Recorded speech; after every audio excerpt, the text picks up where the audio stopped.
안녕하세요. 오늘도 사연 살롱을 찾아주셔서 감사합니다. 저는 서울 강북구에 사는 30대 초반의 여성이에요. 저는 얼마 전 결혼한 지 1년도 안 돼서 이혼을 결심하고 갈라섰어요. 제 인생에서 저런 최악의 인간들은 처음 만나봤거든요. 그걸 결혼 전에는 몰랐다는 게 실수였지 뭐예요. 앞으로 살아갈 날이 지금까지 살아온 인생보다 더 길게 분명하잖아요. 그래서 제 삶을 위해 단호한 결심을 했어요. 이혼 말이에요. 요즘 결혼 연령이 예전보다 늦어졌다고 하잖아요. 그래서인지 친구들 중 제가 제일 먼저 결혼 선언을 했어요. 저더러 왜 이리 빨리 결혼하느냐고 말리던 친구도 있었죠. 하지만 저는 믿음직스러운 사람이 나타나면 언제든 결혼을 하겠다고 생각하고 있었어요. 남편은 성실하고 꼼꼼한 사람이었어요. 절약하는 게 몸에 뱄다던 남편은 연애할 때도 데이트 비용을 뭐든 똑같이 반반씩 쓰자고 했고, 그건 저도 좋았어요. 결혼하고 나서는 더 정확하게 계산을 했다는 게 문제라면 문제였어요. 같이 생활비를 쓰다 보면 한 사람이 더 쓸 수도 있잖아요. 공동 식자재나 물품 같은 건데도 제가 개인적으로 사용할 물건이 하나라도 더 들어가면 칼같이 다음 달에 돈 더 내라고 했어요. 상민 씨, 꼭 이렇게까지 해야 돼? 어차피 나중에 상민 씨가 쓸 수도 있는 거잖아. 내가 여자들 쓰는 비누를 왜 쓰냐? 나는 오이 비누 하나만 쓰는 거 몰라서 그거 샀어? 아니잖아. 경선이 네가 쓰고 싶은 거니까 샀지. 그럼 네가 돈 더 내야지. 처음에는 남편이 하는 말이 다 맞는 것 같아서 계속 휘둘렸고, 이런저런 계산을 하다 보면 늘 생활비는 제가 어느 정도 더 내는 꼴이 되고 말았어요. 그러다가 뒤늦게 남편 친구들 집들이를 하게 됐어요. 그것도 남편이 돈 들어간다고 짜증내며 미루고 미루다가 하게 된 건데, 나중에 카드 쓴 걸 보더니 막 화를 내더라고요. 야, 무슨 집들이에 돈이 이렇게 많이 들어가? 백화점 가서 장봐왔냐? 뭐 음식에 금이라도 넣었어? 8만 원, 9만 원, 6만 원. 이게 뭐냐 대체? 이럴 거면 그냥 배달시키지. 왜 집에서 요리를 했냐고. 요즘 물가 비싼 거 몰라? 나는 아껴서 산다고 샀는데 무슨 금이 들었다느니 그런 말이 왜 나와? 집들이에 누가 이렇게 돈을 써? 너 장 볼 줄 모르는 거 아니야? 아니, 그런 말이 어딨어. 나도 세일 품목 사고 이것저것 고르고 재느라 애썼는데 너무하네. 한두 사람 온 것도 아니고 상민 씨가 한꺼번에 한다고 10명 넘게 불렀잖아. 그건 생각 안 해? 너 마트 가서 장 봤잖아. 이런 걸 마트에 가서 보면 어떡해? 재래시장 가야지. 그러면 더 쌀 거 아니야. 재래시장이 더 싼지 어떤지는 모르겠고 여기 시장이 어디 있는지도 모르잖아. 상민 씨는 알아? 알면 상민 씨가 장 봐오지 그랬어. 제 말에 할 말이 없어진 남편은 돈 많이 들어갔다며 며칠은 계속 투덜댔어요. 저는 나중에 듣기 지겨워질 정도였고요. 좋은 말도 한두 번이라는데 듣기 싫은 말을 계속하니 가만히 듣고 있다가도 속상해지더라고요. 게다가 남편은 신혼집 마련할 때 자기가 좀 더 보탠 걸 같고 늘 물고 늘어졌어요. 남편이 60을 냈다고 하면 제가 40을 낸 건데요. 제 생각에는 그다지 차이가 크지 않다고 생각했는데 남편은 그걸 어마어마한 차이라며 잔소리를 했어요. 네가 이 집에서 지분을 덜 내고도 나랑 똑같이 주인처럼 살잖아. 네가 40%는 보탰으니 크게 차이 안 난다고 하는데 10%면 얼마나 큰 차이인 줄 알아? 단 1%만으로도 세계 경제가 바뀔 수도 있다고. 그런 거 보면 경선이 너 참 경제관념이 엉망이야. 그래서 내가 가전제품이니 가구 살 때 더 신경 쓰고 돈 더 냈잖아. 그건 잊어버린 거야? 집 없으면 가구고 뭐고 다 어디다 두고 사는데? 집이 제일 크지. 그리고 네가 사온 것들 그게 다 비싼 거야? 명품이야? 아니잖아. 그럼 할 말 없어야 맞지. 저는 그런 남편한테 점차 냉정함을 느꼈어요. 꼼꼼하고 성실해서 믿음직했던 그 사람이 이제는 차갑고 쫀쫀하고 지나치게 계산적인 사람으로 보였죠. 돈 이야기 할 때마다 너무 자존심 상하게 만드니까요. 만약 친정 부모님이 남편 모르게 용돈 쓰라며 보내주시는 돈이 없었으면 저는 정말 숨 막혔을 거예요. 저는 그걸로 회사 동료들이나 친구들과 맛있는 것도 먹으러 가고 영화도 보며 저만의 문화생활을 즐길 수 있었어요. 남편은 제 카드값 나오는 것도 되게 신경 썼거든요. 그래서 부모님이 보내주신 건 모바일 통장에 넣어놓고 남편이 알지 못하게 했어요. 그러다가 결혼하고 처음 연휴를 맞이하게 됐는데요. 명절이 아닌 주말을 낀 연휴였기 때문에 저는 당연히 남편하고 어디 놀러 가거나 편히 쉴 수 있을 것만 생각했어요. 안 그래도 결혼 전부터 첫 연휴는 둘이 편히 쉬자고 말을 했었거든요. 그런데 남편이 정말 뜻밖의 말을 하는 거였어요. 이번 연휴 때 엄마네 갈 거야. 그리고 하루 정도 가까운 데 나가서 바람 쐬고 맛있는 거 먹을 거니까 그거 예산 잘 짜봐. 뭐? 어머니한테 간다고? 왜? 왜라니? 그동안 바빠서 엄마 보러도 잘 못 갔는데 이럴 때라도 가서 효도해야지. 경기도에 하루쯤 갔다 오자. 펜션 같은 거 알아봐. 돈 허투루 쓰지 않게 잘해라. 상민 씨, 결혼하고 첫 연휴 둘이 편히 쉬자고 했잖아. 근데 어머니랑 같이 지내자고 하니 당황스럽네? 그래, 둘이 편히 엄마한테 가서 쉬는 거 좋잖아. 왜? 너 우리 집 가기 싫어? 더도 며느리라고 시댁 어머니 시자들 싫다 이거냐? 편하지 않은 건 사실이지. 상민 씨나 편히 쉬지. 내가 거기 가서 편히 쉬겠어? 참네. 네가 마음먹기에 달린 일이야. 우리 엄마를 남이라고 생각하니까 그러는 거겠지. 그러지 말고 네가 편하게 받아들여봐. 아무튼 계획 잘 짜라.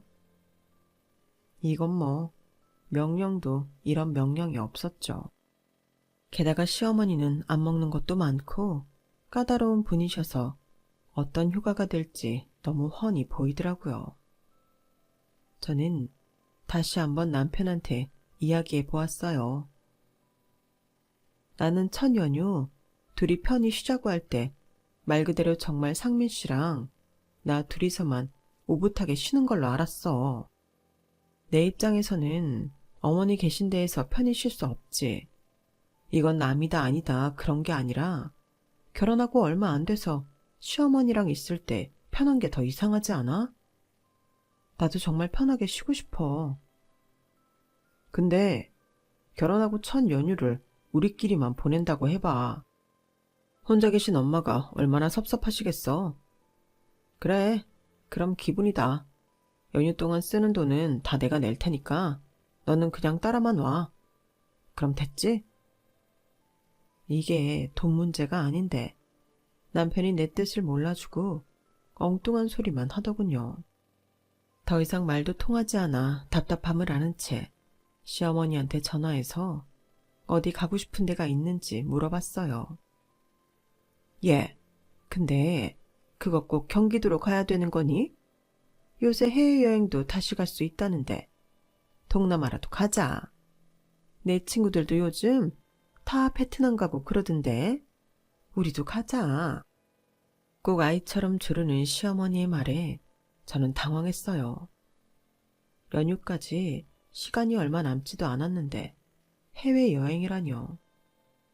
4일 연휴였지만 남편과 제가 연차로 하루씩 더 붙여 5일 쉬는 동안 베트남에 갔다 오면 바로 출근해야 되겠더라고요. 정말 제가 쉴 날은 하루도 없게 된 거죠. 그래도 남편 같은 짠돌이가 계획에 없던 베트남 여행을 갈 리가 없다고 생각한 저는 시어머니 말을 전했어요. 당연히 안 된다고 할 줄 알면서요. 그런데 남편은 순순히 자기 카드를 주며 이러더라고요. 그럼 얼른 예약해야겠네. 비행기 없으면 비싼 거라도 알아봐. 호텔도 잘 알아보고. 상민 씨, 괜찮아?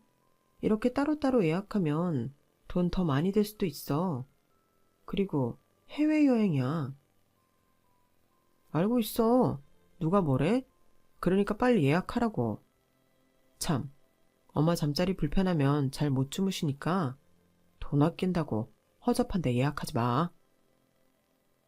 저는 처음으로 남편의 통 큰 모습을 본 것 같아 놀랐어요.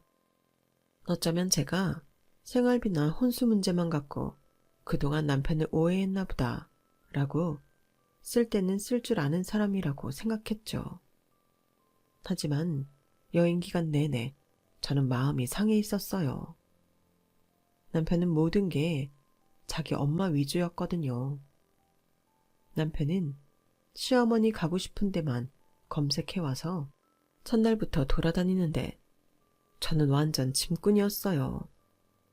두 사람은 앞서서 팔짱 끼고 손잡고 신나서 돌아다니고 저는 뒤에서 쇼핑백 들고 시어머니 짐 들고 따라다니기만 했거든요.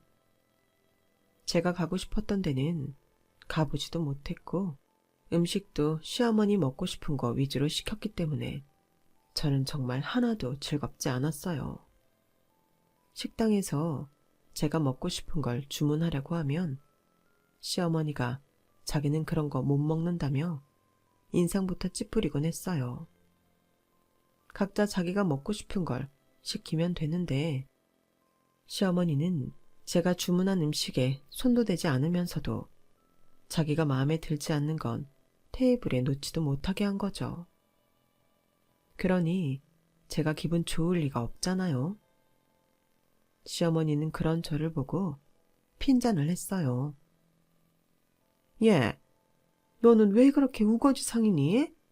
사람이 이런 좋은 데에 왔으면 빵긋빵긋 웃고 즐겨야지. 너 그렇게 찡그리고 있으면 오던 복도 달아나는 법이야. 아, 젊은 애가 왜 저러나 몰라. 그건 아니고 좀 피곤해서 그래요.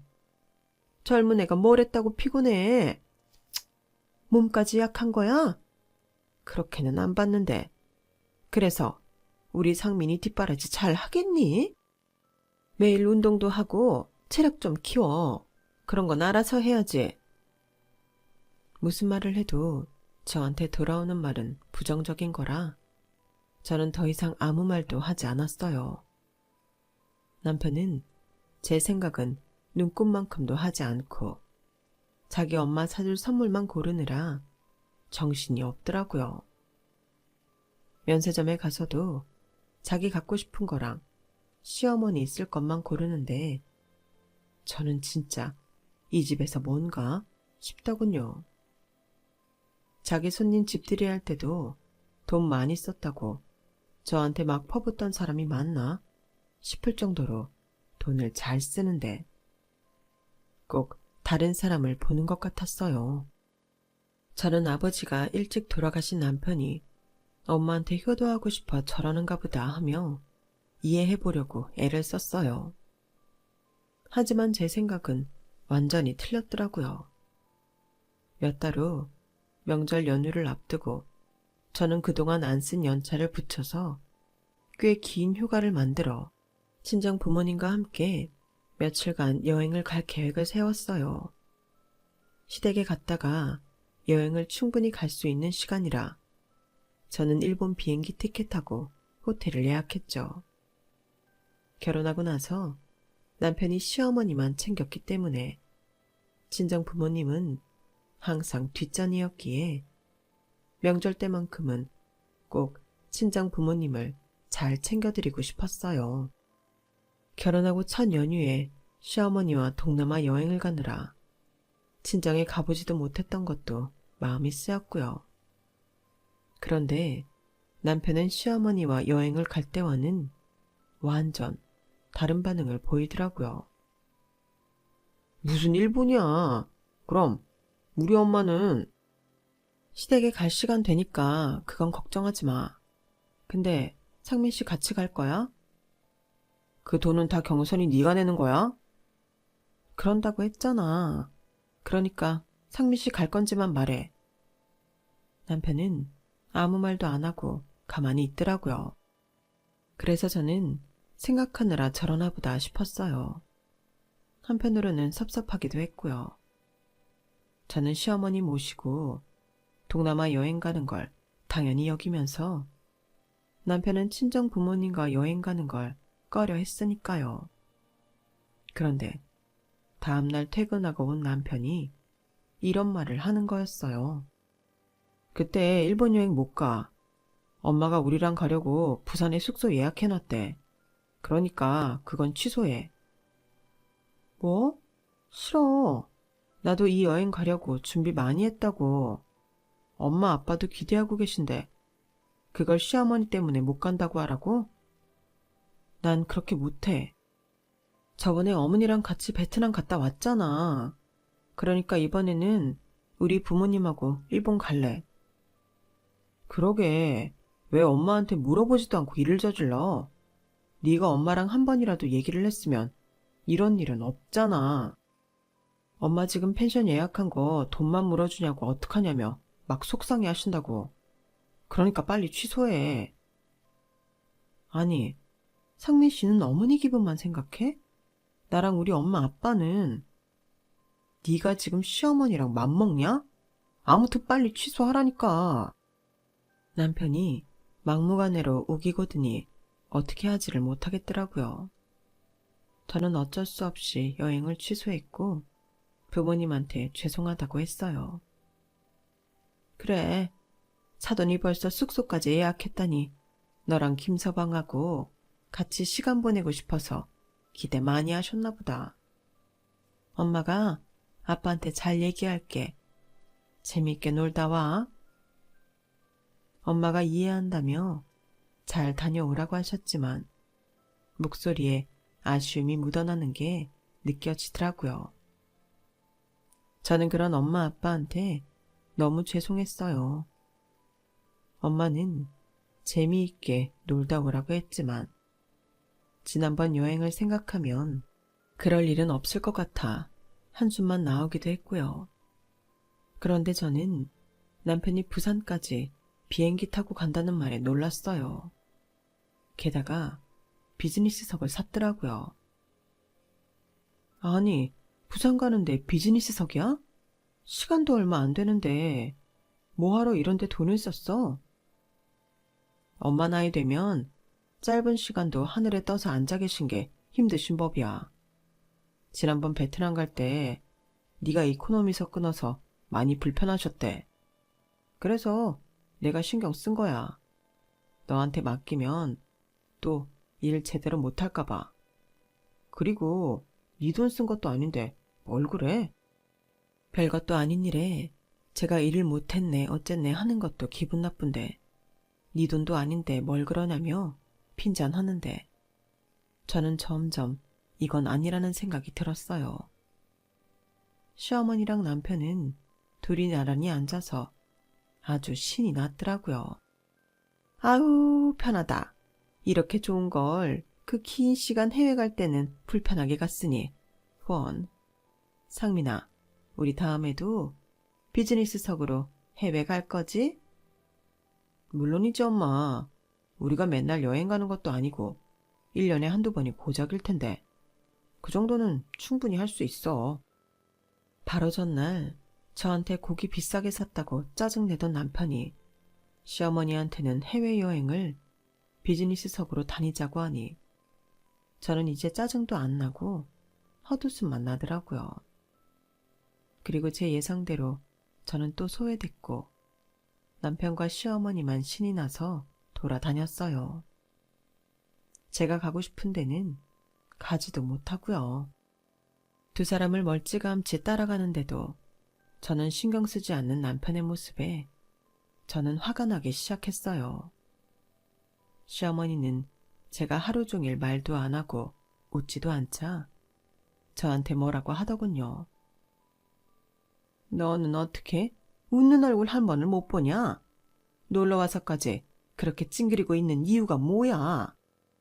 너 평소에도 상민이한테 이러니? 혹시 나랑 여기 온 게 싫어서 그러니? 네 엄마 아빠랑 놀러 못 가서 그래? 옆에 사람 불편하게 좀 하지 마라. 제가 어머니랑 상민 씨 불편하게 한 건 없는 것 같은데요. 어차피 저는 없는 사람 취급하셨잖아요. 그런데도 제가 두 사람 기분 좋으라고 웃고 있어야 되는 건가요? 뭐가 어쩌고 저째? 어머 얘 좀 봐. 너 어디다 대고 그런 말버릇을 하는 거냐? 너 이런 애였어? 누구든 계속 짐꾼 취급만 당하면 이런 기분 들지 않겠어요? 너 이것밖에 안 되는 애였구나. 네, 맞아요. 저 이 정도밖에 안 되니 제 기분도 좀 헤아려 주세요. 그럼 저는 먼저 들어가서 쉴게요. 저는 완전 기분이 상해서 될 대로 되라는 심정으로 방에 돌아와 침대에 누워버렸어요. 그날 남편은 호텔 스카이라운지에서 제일 비싼 코스를 시켰던 게 떠오르더군요. 저희 신혼여행 갔을 때도 돈이 아깝다며 조식도 시키지 말자고 해서 저랑 다퉜던 사람인데 말이죠. 저는 남편한테 뭔지 화만 났고 더 이상 보고 싶지도 않았어요. 그래서 저는 남편이 시어머니랑 나간 사이에 짐을 싸 올라왔어요. 그리고 바로 일본에 가는 비행기 티켓을 사서 친정 부모님한테 무조건 가자고 부추겨서 여행을 떠나버렸어요. 가기 전에 남편한테 문자를 남기기는 했죠. 나 엄마 아빠랑 일본 여행 갔다 올 테니까 그렇게 알아. 갑자기 제가 여행을 가자고 하니 부모님은 놀라셨지만 막상 가니 오랜만에 해외에 나와서 좋다며 너무 즐거워하시더라고요.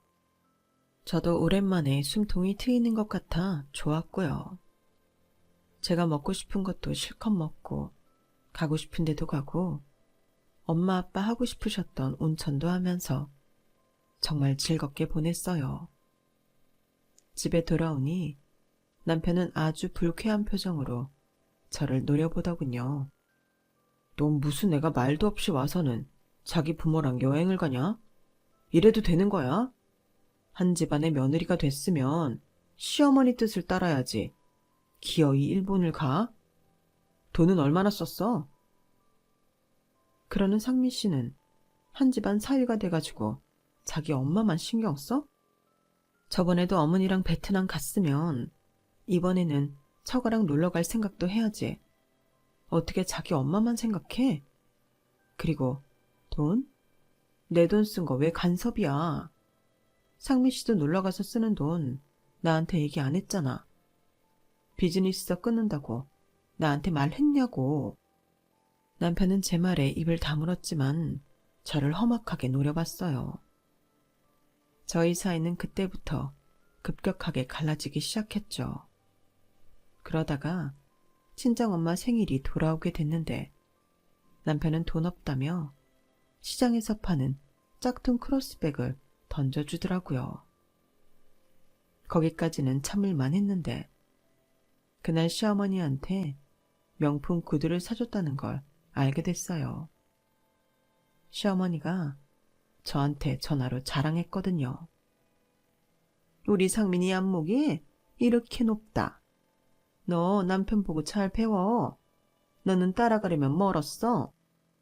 그러니 상민이가 너한테 못 맡기고 직접 나를 챙기지. 저는 아무 말 없이 전화를 끊었고 완전 열받아서 그날 퇴근은 언니네 집으로 가버렸어요. 언니와 형부는 놀라서 무슨 일이 있었냐고 물었죠. 저는 너무 화가 나서 그동안 있었던 일을 다 말해버렸어요. 그 말을 들은 언니는 어이가 없다며 화를 내더라고요. 그런데 그 말을 마침 언니네 왔던 친정엄마가 들은 거였어요. 아니, 김서방 꼼꼼하다고 생각하며 넘어가려고 했는데 뭐가 어째? 너한테 그런 식으로 대했단 말이야? 그것도 돈 때문에? 지들은 펑펑 쓰면서 왜 너한테만 그런다니? 너 왜 그런 말을 이제야 해? 왜 엄마한테 안 했어? 뭐 좋은 일이라고 그런 말을 해서 속상하게 해. 결혼한 지 얼마 되지도 않았는데 내가 그런 말하면 엄마 아빠는 기분 좋겠어? 아, 네가 일본 다음에 가자고 하다가 갑자기 가자고 했을 때 뭔 일이 있나 싶었어도 이런 것인 줄은 몰랐는데 안 되겠다. 라더니 엄마는 그 이야기를 아빠한테 하셨고 그 말을 전해 들은 아빠는 엄마 생일 기념으로 호주 여행을 가자고 하시더라고요. 우리 가족 전부 비즈니스석 타고 가고 호텔도 제일 좋은 데 예약할 거다. 경선이 너는 그렇게 알고 김서방한테 말해. 제가 아빠가 시킨 대로 남편한테 말하자 남편은 말도 안 된다며 당장 취소하라고 펄펄 뛰었어요. 아빠가 예약하신 건데 그걸 내가 어떻게 취소해? 나는 갔다 온다고 통보하는 거야. 알겠어? 야, 너는 못 간다고 해. 무슨 여행을 또 가? 네가 그러고도 가정주부야? 넌 안 된다고 해. 싫어. 언니랑 형부도 가는데 왜 나만 안 가? 그리고 내가 무슨 여행을 그렇게 많이 갔다고 그래. 상민 씨랑 어머니랑 같이 간 거? 그게 무슨 내 여행이야. 짐꾼으로 간 건데. 그건 쉬는 것도 노는 것도 아니잖아. 그러니까 나도 편하게 놀다 올 거라고. 너 카드 내놓고 가. 우리 집에 들어갈 돈으로 여행 가서 쓰는 거 난 용납 못하니까. 장인어른 돈으로 다 쓸 수 있으면 가고 아니면 가지 마. 상민 씨가 뭔데 가라 말아야. 상민 씨는 여행 가서 어머니한테 쓴 거 월급에서 안 까? 그것도 다 집에 들어갈 돈. 카드값에 꼬라박고 있으면서 왜 나한테만 그래? 진짜 말 같은 소리를 해야 들어주든지 말든지 하지. 뭐가 어쩌고 저째? 꼬라박아? 넌 내가 돈 쓰는 게 그렇게 눈꼴 시려? 내가 그 정도 돈도 못 써? 그럼 난 왜 못 써? 내가 돈 쓰는 거 눈꼴 싫어하면서 상민 씨한테만 말 못하게 하잖아. 그리고 내가 뭐 이 집에 댁들 뒤치다거리만 하려고 들어왔어? 왜 사람을 짐꾼 취급하는 건데? 내가 하녀야? 제가 소리를 버럭 지르자 남편은 움찔했지만 물러서지 않았어요. 그리고 다음 날 남편은 저보고 각서를 쓰라더군요. 카드 맡겨놓고 가고 여행 가서 절대 제 사비를 쓰지 않겠다는 각서였어요. 싫어. 내가 이런 각서를 왜 써? 나는 못해. 그러자 남편은 열받아서 시댁으로 가버렸고 시어머니가 회사까지 저를 찾아왔어요. 네가 인성이 덜 됐다는 건 지난번에 알아봤지만 이 정도라고는 꿈에도 생각 못했다. 너 결혼해서 지금까지 내 아들 뭘 그렇게 편하게 해줬다고 그깟 각서 하나를 못 써주냐? 제가 왜 각서를 써요? 제가 뭐 상민 씨한테 빚이라도 졌나요? 저도 일하면서 제 돈 버는데 그건 말이 안 되죠. 그럴 거면 너 결혼할 때 혼수 제대로 해왔어야지.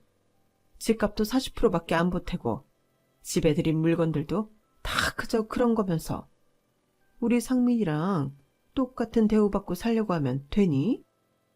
혼수가 마음에 안 들었으면 그때 얘기했어야죠. 그리고 혼수 그 정도면 잘한 거라고 다들 그러던데요. 너는 어떻게 시어머니 말하는 걸 이렇게 일일이 따지고 대드냐? 이러니 상민이가 살이 못 찌지. 너처럼 피곤한 애랑 사니까. 제가 더 피곤하죠. 사람을 자기들 종인 줄 아는 거잖아요, 이건. 돈 쓰는 각서를 쓰라는 그런 사람이 어딨어요? 지금이 무슨 조선시대예요? 저 이제 일하러 가봐야 해서요. 그럼 조심히 돌아가세요. 먼저 일어날게요. 제가 자리에서 일어나자 시어머니는 뒤에서 저한테 못돼 처먹었다고 욕을 하는데 너무 모욕적이고 화가 나더군요. 그리고 일은 점점 커져서 제가 퇴근하고 갔더니 남편과 시어머니가 앉아서 저한테 각서에 사인을 하라고, 아니면 여행 절대 못 간다고 으름장을 놓았어요. 저는 두 사람을 빤히 보다가 친정에 전화를 해서 엄마 아빠를 불렀어요. 부모님이 오자 남편이 당황해서 어쩔 줄 모르더군요. 시어머니도 아빠의 굳어진 표정을 보자 좀 주눅이 든 것 같았어요. 아니, 이런 일에 바깥사돈까지 오시고 참 난감하네요. 며느리를 너무 감싸고 두시는 건 아닌가요? 시어머니는 아빠랑 눈을 마주치지 못하면서도 할 말을 다 하더군요. 그러자 아빠가 이렇게 말씀하셨어요. 철이 안 든 건 김서방도 마찬가지 같습니다. 자기들끼리 싸우는데 부모까지 대동한 게 김서방이니 우리 애도 그래야죠. 그동안 계속 참은 건 경선이 아닙니까? 그 말에 남편은 움찔하며 고개를 돌리더라고요. 옆에 있던 엄마도 거드셨어요. 김서방 차네, 우리가 신혼집 살 때 돈 덜 보탰다고 아주 벼르고 벼른 모양일세. 혼수까지 타박하며 우리 딸 돈 못 쓰게 손발 꽁꽁 묶으려 했으니 말이야. 그래서 우리랑은 여행도 못 가게 하고 자네는 처가에 오지도 않는 건가? 장모님, 뭐예요? 그때는 이미 엄마가 숙소 예약을 하셔서 그랬던 거고, 저희가 좀 아끼며 살자는 의미에서 각서 얘기도 나왔고요. 그럼 자네도 각서 쓰게. 자네랑 자네 어머니한테만 명품 사는 돈 쓰지 않는 걸로. 어떤가? 그러자 남편은 말을 제대로 못하고 더듬댔어요. 아, 그건 좀... 아니, 안싸돈. 그것 말씀이 지나치시네요. 우리 상민이 지가 번 돈으로 쓰는 걸 뭘 그렇게 안 이꼽게 보세요? 우리 경선이는 자기가 번 돈 쓰는 거 아닌가요? 그거 안 이꼽게 보신 건 사돈 아니시고요. 그리고 김서방이 자기가 번 돈만 썼다고요? 이 집 담보로 대출받아 안사돈한테 차 사주지 않았어요? 그 말에 두 사람은 놀라서 입을 딱 다물었어요. 어떻게 알았냐는 표정이더라고요. 저도 전에는 몰랐는데 제가 남편 때문에 힘들어하는 얘기를 들은 언니와 형부가 남편에 대해 좀 알아봤더라고요. 그런데 저희 집을 담보로 대출을 받아 시어머니한테 비싼 외제차를 뽑아줬다는 걸 알게 됐어요. 자네는 깜냥도 안 되면서 대출까지 받아 엄마한테 외제차 사주고, 우리 딸은 자기가 번 돈으로 우리한테 잘하는 것도 안 되나? 이게 대체 무슨 경우야? 그리고 자네 회사에서도 평이 상당히 안 좋더군. 자네가 대인관계 원만하고 일 잘한다고 했던 건 우리 속인 게 되는 거지. 안 그런가? 엄마 아빠 말에 남편은 완전 얼굴이 하얘져서 변명을 했어요. 장인어른 장모님, 그런 말은 지나치십니다. 제 회사 생활 잘 알지도 못하시면서 왜 그런 말을 하십니까? 내가 왜 몰라? 그 회사 땡땡 이사가 내 친구야. 내가 자네 회사에 투자하고 있는 건 당연히 모르고 있겠구만. 사실 아빠는 할아버지한테 받은 재산이 좀 있어서 그걸로 주식과 기업 투자를 조금씩 하고 계셨어요. 그렇기에 은퇴하시고도 경제적 걱정 없으셨고요. 제가 집값을 40%밖에 못 보탠 건 오로지 제 힘으로만 결혼하고 싶었기 때문에 제가 우겨서 그렇게 한 거였어요. 언니도 결혼할 때 부모님한테 손 벌리지 않았기 때문에 저도 그러고 싶었거든요. 혼수 준비도 전부 제 앞으로 되어 있는 돈으로 한 거였고요. 아빠가 자기네 회사에 투자한다는 말에 남편은 놀라서 어쩔 줄 모르더니 결국 원망을 저한테 돌렸어요. 넌 왜 그런 얘기를 안 했어? 진작 해줬으면 이러지 않았잖아.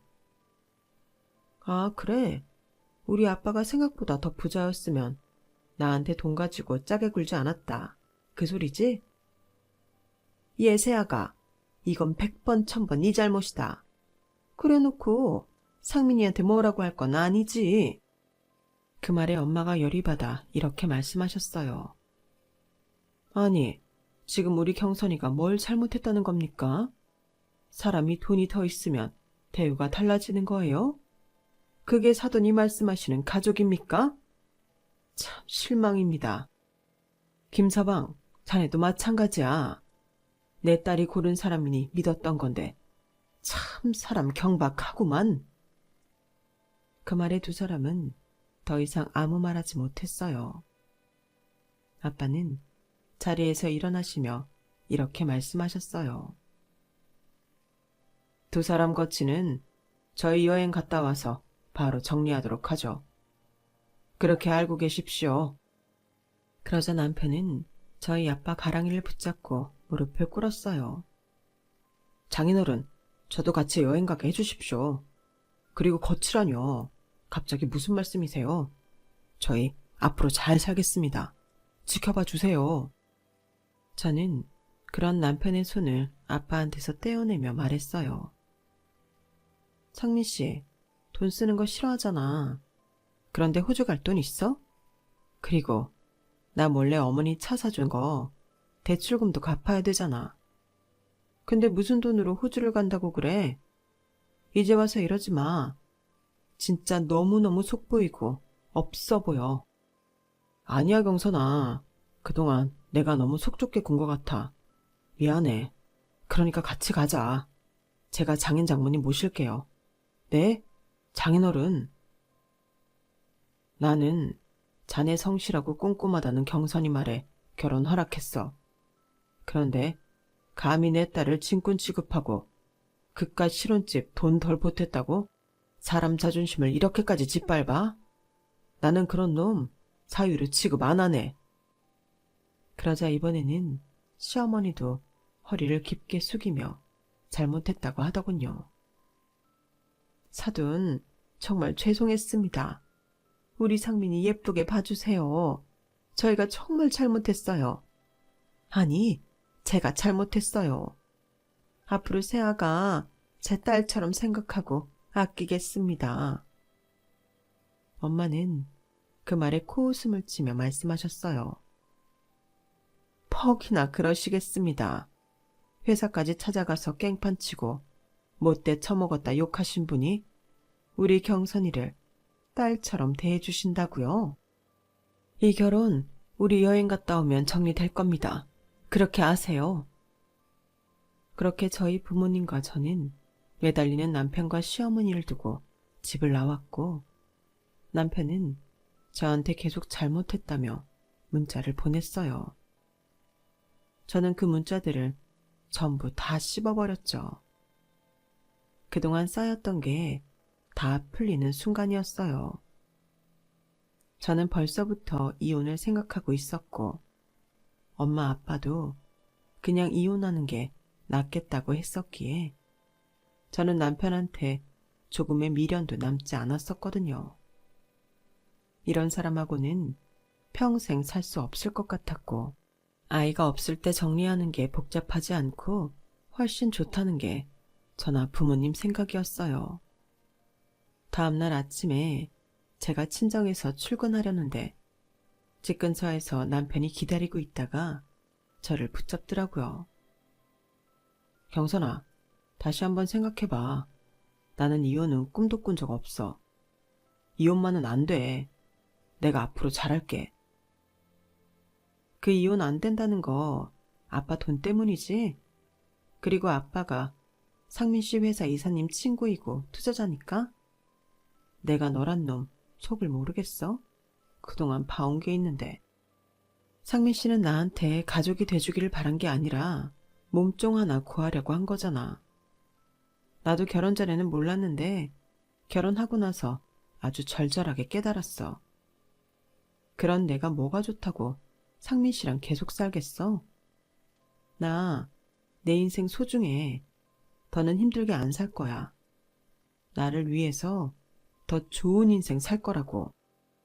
저는 매달리는 남편을 뿌리치고 회사로 향했어요. 가는데 괜히 눈물이 나더라고요. 그래서 언니한테 방금 있었던 일을 문자로 보냈죠. 언니는 바로 답을 보내왔어요. 말 잘했어. 진작에 그랬어야 했는데 네가 너무 참았어. 이제라도 그렇게 속 시원히 말한 거 정말 잘했다. 앞으로는 그런 일 참지 마. 알았지? 저는 새삼 가족이 제 편이 되어주는 게 얼마나 든든한 일인지 깨달았어요. 부모님, 그리고 언니 부부와 여행을 다녀온 저는 이혼을 준비했고 남편은 이혼 못한다고 끝까지 고집을 피웠어요. 결국 소송을 진행하게 되자 질질 끌다가 막판에 가서야 합의해 주겠다고 하더군요. 소송에서 자기가 이길 확률이 적고 그러면 더 큰 돈을 저한테 줘야 한다는 걸 알고 합의한 거였어요. 정말 끝까지 저한테 쓰는 돈이 아까워서 벌벌 떠는 게 눈에 보이는데 저런 사람 어디가 좋다고 결혼했는지 제 자신이 참 한심하게 느껴지더군요. 남편은 이혼 후에도 다시 잘해보자는 둥, 저보다 좋은 여자를 못 만났다는 둥 문자를 보내길래 번호를 바꾸고 연락을 끊어버렸어요. 남편 연락을 받지 않으니 아주 살 것 같아요. 저는 당분간 돌싱의 삶을 즐기며 일 열심히 하며 살 생각이에요. 지금까지 제 이야기 들어주셔서 감사드려요. 들어주신 분들 항상 행복하시고 저처럼 괴로움 없이 꽃길만 걸으세요. 여러분, 사연 댓글에 응원과 현명한 조언 부탁드려요. 좋아요와 구독은 저에게 큰 힘이 됩니다. 오늘도 좋은 일 가득하세요.